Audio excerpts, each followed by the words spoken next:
నమస్తే ఫ్రెండ్స్, ఈ రోజు జూలై 16, 2026. ఈ రోజు కోవేట్ లో అలాగే ఖత్తర్ లో అప్డేట్స్ ఎలా ఉన్నాయో చూద్దాం. మొదటగా కోవేట్ లో అప్డేట్స్ కనుక చూసుకుంటే, కోవేట్ లో అక్రమ భవనాలపై కోవేట్ ప్రభుత్వం కఠిన చర్యలకైతే సిద్ధమైంది. జిలేబల్ షువేక్ ప్రాంతంలో నిన్న జరిగిన భద్రతా తనిఖీల్లో ఏకంగా 1200 అక్రమ భవనాలను గుర్తించి విద్యుత్ నీటి సరఫరాను నిలిపివేయడానికి ప్రత్యేక ప్రణాళికనైతే రూపొందించారు.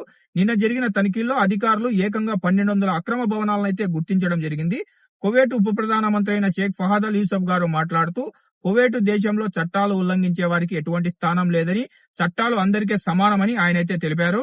తర్వాతి అప్డేట్ కనుక చూసుకుంటే, కువైట్ లో 175 కిలోమీటర్ల వేగంతో కారు నడుపుతున్న ఒక వ్యక్తిని పోలీసులు అయితే అరెస్ట్ చేశారు.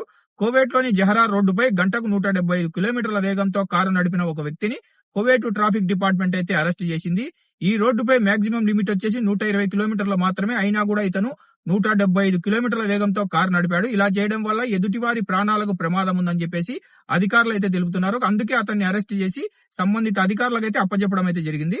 నెక్స్ట్ అప్డేట్ కనుక చూసుకుంటే, కువైట్ లో తీవ్ర వేడి అయితే కొనసాగుతుంది. కొన్ని ప్రాంతాల్లో ఏకంగా 53 డిగ్రీల ఉష్ణోగ్రత నమోదయ్యే అవకాశం ఉందని కువైట్ అధికారులు అయితే హెచ్చరిస్తున్నారు. మధ్యాహ్న సమయంలో ఎమర్జెన్సీ అయితే తప్ప బయటకు వెళ్లొద్దని అధికారులు అయితే సూచిస్తున్నారు.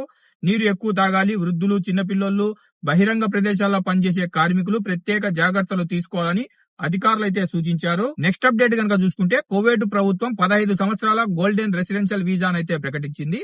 కనీసం 5 మిలియన్ కువైటీ దినార్లు పెట్టుబడి కలిగి KDA-PA లైసెన్స్ ఉన్న కంపెనీలతో అనుబంధం ఉన్న వారికి ఈ అవకాశం అయితే ఉంటుంది. బిజినెస్ ఓనర్లకు, భాగస్వాములకు, డైరెక్టర్లకు, సీనియర్ ఎగ్జిక్యూటివ్లకు మరియు అర్హత కలిగిన కుటుంబ సభ్యులకైతే దీన్ని అయితే ఇవ్వడం అయితే జరుగుతుంది. నెక్స్ట్ అప్డేట్ కనుక చూసుకుంటే, కువైట్ పై ఇరాన్ ఈ రోజు 2 సార్లు డ్రోన్లతో, మిసైళ్లతో దాడి చేసింది. ఈ రోజు తెల్లవారుజామున ఒకసారి, ఈ రోజు మధ్యాహ్నం 2 గంటల సమయంలో మరోసారి ఇరాన్ డ్రోన్లతో, మిసైళ్లతో కువైట్ పై అయితే దాడులు చేసింది. కువైట్ ఎయిర్ డిఫెన్స్ సిస్టమ్ విజయవంతంగా ఈ డ్రోన్లను, మిసైళ్లను గాల్లోనే పేల్చేయడం అయితే జరిగింది. కొన్ని శకలాలు కువైట్ లోని పలు ప్రదేశాల్లో పడ్డం అయితే జరిగింది. ఈ శకలాలను తాకడం గానీ లేదంటే ఫోటోలు తీసి సోషల్ మీడియాలో పెట్టొద్దని కువైట్ భద్రతా బలగాలు కువైట్ లోని ప్రజలను, ప్రవాసులను అయితే కోరడం జరిగింది. నెక్స్ట్ అప్డేట్ కనుక చూసుకుంటే, ఇరాన్ ను కువైట్ ప్రభుత్వం తీవ్రంగా హెచ్చరించింది. కువైట్ విదేశాంగ మంత్రిత్వ శాఖ ఇరాన్ దాడులను తీవ్రంగా ఖండించి, ఈ దాడులు కువైట్ సార్వభౌమత్వాన్ని, అంతర్జాతీయ చట్టాన్ని ఉల్లంఘిస్తున్నాయని పేర్కొంది. ఈ దాడులు, వాటి పరిణామాలకు ఇరాన్ పూర్తి బాధ్యత వహించాలని స్పష్టం చేసింది. ఇలాగే ఇరాన్ వెంటనే దాడులు నిలిపివేయాలని డిమాండ్ చేస్తూ దేశ భద్రత కోసం అవసరమైన అన్ని చర్యలు తీసుకుంటామని ఇరాన్ ను హెచ్చరించడం అయితే జరిగింది. నెక్స్ట్ అప్డేట్ కనుక చూసుకుంటే, కువైట్ కు, అమెరికాకు భారీ రక్షణ ఒప్పందం అయితే కుదిరింది. కువైట్ రక్షణ సామర్థ్యాన్ని పెంచేందుకు అమెరికా ఒక కీలక ఒప్పందంతో అయితే వచ్చింది. అమెరికా విదేశాంగ శాఖ కువైట్ కు C-17 గ్లోబల్ మాస్టర్ సైనిక విమానాన్ని మరియు సంబంధిత పరికరాలను అమ్మడానికి ఆమోదం అయితే తెలిపింది. ఇంకా తర్వాత ఈ రోజు కువైట్ లో గోల్డ్ రేట్లు కొద్దిగా తగ్గడం అయితే జరిగింది. అలాగే ఎక్స్చేంజ్ రేట్లు అయితే విపరీతంగా పెరగడం అయితే జరిగింది. ముందుగా ఈ రోజు కువైట్ లో గోల్డ్ రేట్స్ ఎలా ఉన్నాయో చూద్దాం. ఈ రోజు కువైట్ లో 24 క్యారెట్ల గోల్డ్ 1 గ్రాముకి 40 దినార్ల 594 ఫిల్స్ గా ఉంది. 22 క్యారెట్ల గోల్డ్ 1 గ్రాముకు 37 దినార్ల 227 ఫిల్స్ గా ఉంది. 21 క్యారెట్ల గోల్డ్ 1 గ్రాముకు 35 దినార్ల 520 ఫిల్స్ గా ఉంది. ఆఖర్లో 18 క్యారెట్ల గోల్డ్ 1 గ్రాముకు 30 దినార్ల 446 ఫిల్స్ గా ఉంది. ఎక్స్చేంజ్ రేట్ కనుక చూసుకుంటే, ఈ రోజు కువైట్ లో ఎక్స్చేంజ్ రేటు విపరీతంగా అయితే పెరిగింది. ఈ రోజు కువైట్ లో ఒక కువైటీ దినారు మన ఇండియన్ కరెన్సీలో 310 రూపాయలుగా అయితే ఉంది.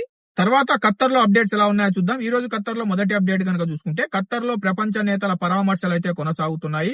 ఖత్తర్ అమీర్ షేక్ ఫాదర్ అయిన Amir Sheikh Ahmed bin Khalifa Al Thani గారి మరణానికి నివాళులు అర్పించేందుకు ప్రపంచ నేతలైతే దోహాకు చేరుకుంటున్నారు.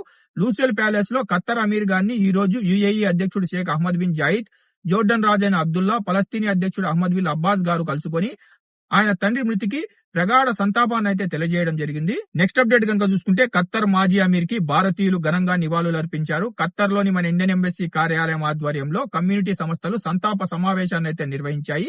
మన ఇండియన్ ఎంబసీ అంబాసిడర్ గారైన విపుల్ గారు, కమ్యూనిటీ నాయకులు ఈ సమావేశంలో పాల్గొని మాజీ అమీర్ అయిన Sheikh Ahmed bin Khalifa Al Thani గారికి ఘనంగా నివాళులు అర్పించారు. ఖత్తర్ అభివృద్ధికి, ప్రవాస భారతీయుల సంక్షేమానికి ఆయన చేసిన సేవలను అయితే గుర్తు చేసుకోవడం జరిగింది. ఇవి ఫ్రెండ్స్ ఈ రోజు కువైట్ లో అలాగే ఖత్తర్ లో ఉన్న అప్డేట్స్. ఈ అప్డేట్స్ కనుక మీకు ఇన్ఫర్మేటివ్ అనిపిస్తే వీడియోని లైక్ చేసి వీడియోని మన తెలుగు వాళ్ళందరికీ షేర్ చేయండి.